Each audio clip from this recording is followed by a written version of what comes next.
So this video is to give you an example of using writing a flowchart, a method in a flowchart, because quite a few of the ones that I saw were not correct. So what we're going to do is we're going to write a method that max that takes two integers and returns the biggest of the two, and we're going to call our method in our main. So with a main you always have a start and an end. So the first thing we're going to do is going to accept a number. Let's make this number 1. And again, that can be generic because they're just numbers.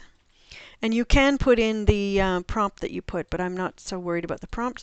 So accepting num1 and num2, you have to give them a prompt in the code, but that's kind of an implementation detail. So you can put it in there or not. So now that I have the two numbers, I want to make a method call. But I also need to, and also in a flowchart, I never declare anything. I just use them. So I just use things, I don't declare them. So what we're going to do now is make our method call. So I need this box. This is the box for method calls. That's when I need to call a method, I use the one with the extra lines, not just the square box. I use the parallelogram for input and output, and I have to say which it is. The square box for statements, and the square box with the 2 lines for methods. So I want to make a method call, and my method is called max. So I want to say biggest, I guess we're going to call it biggest, is assigned max, and I'm going to give max num1 and num2. So that's all I need in here. And I might want to put a breakout box to explain what's going on, but I think it's pretty obvious what's going on. So here, let's connect the lines, connect. And then once I have my max, I can now display it. And again, I use a parallelogram because it's output. So output and input to the code, I need this. There we go. And instead of accept, I want to display.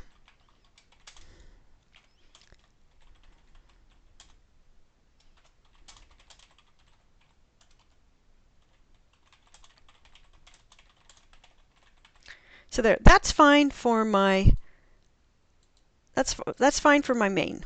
So there's no problem with this for main. That's okay. Let me move this down, make it a little better. But now I need to draw the flowchart for my method.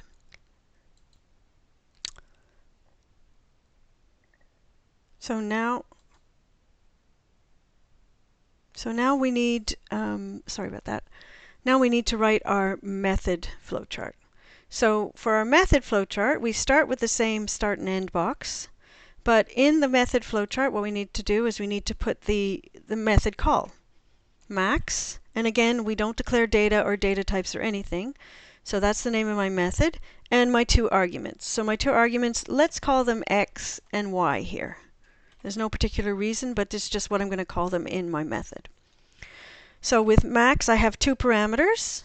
And inside max, then I need to use those parameters. So what I'm going to do is I'm going to compare them. So if x is greater than y, you don't need to put an if in here. It's implied by the fact that it's a diamond. And then I need to put whether or not which branch is true and which branch is false. And in this case, if x is greater than y, if that's true,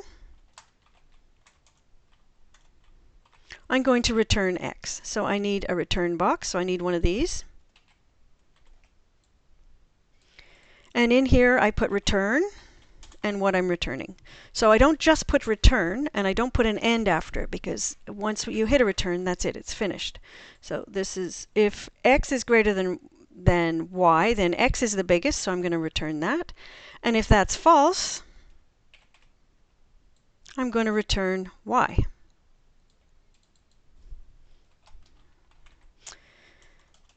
So a few of you in your assignments, you were missing lines. Now missing lines isn't a big deal because I can tell, but if you're missing a true or false, that is a big deal. So don't miss all of the lines, but miss some of them. So in this case, I need to return y. So if let me trace this. So let's say I have an x is assigned 5, y is assigned 10. I'm going to make this a little bigger, so we're going to just do a big quick trace. Y is assigned 10. So then what we want to check is 10 greater than, x is first, is 5 greater than 10. That's false. So 5 greater than 10 is false. So I return y, which has in it 10. So I'm returning the biggest one. So this is my flow chart.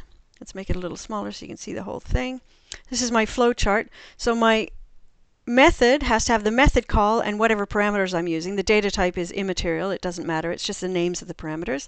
And then the return has to have whatever I'm returning. And there's nothing after it. You don't have an end or anything after it. Whereas the main, I need my start and my end. And here's my method call in the square boxes. So this is the way that you would do a method in a flowchart. That's it.